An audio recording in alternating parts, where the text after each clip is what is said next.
and this is a subtype of our property sales data set. So this is an indicator generally of just how active a residential property market is, and it's shown here at the largest geography available.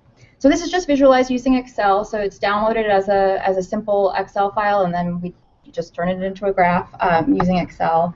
And it's showing residential property sales for all Cook County by property types from 2005 to 2012.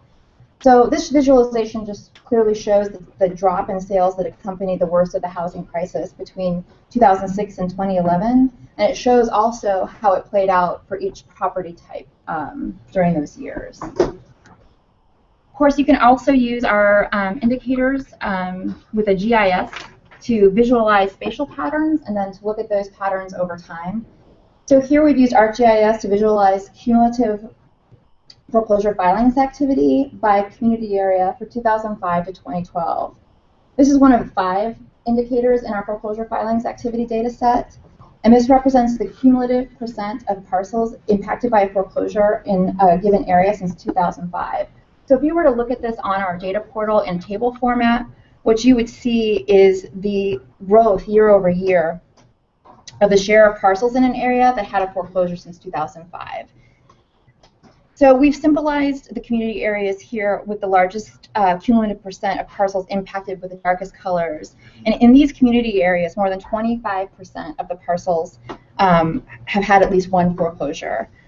So this indicator really shows the accumulated impact of the foreclosure crisis in Chicago and the spatial pattern of the most highly foreclosure distressed community areas in the city.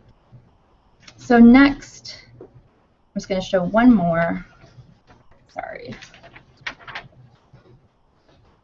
So here what we've done is taken a different indicator and then combined it with a data set from the city's data portal. We've used mortgages per 100 parcels by community area for 2012 and visualized the community areas with the highest level of mortgage activity with the darkest colors.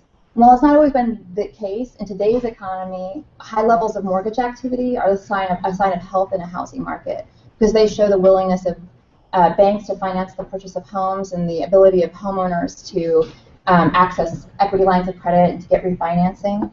And so what we've done is map over this 311 abandoned building and vacant violation calls for the fourth quarter of 2012, and this is from the city's data portal. So long-term residential vacant addresses are often significantly concentrated in highly foreclosure distressed areas. So the pattern that we see here is a similar pattern to that foreclosure distressed community pattern that we saw in the previous map. And really this shows us what we would expect to see. In areas where there's a high level of mortgage activity, that sign of health in the housing market, there isn't a high level of the 311 abandoned and vacant building calls. You would need more analysis, more data to do like a full analysis, but the thing that's interesting is that this gives context for this other set of data. It tells you about the housing market, and it might even show you some outliers that warrant some further investigation. So thank you all for listening.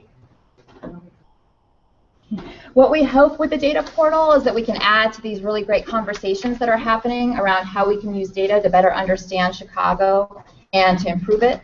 And we're always really interested and excited to collaborate with organizations that feel like our analysis could add to their community development strategies and policies.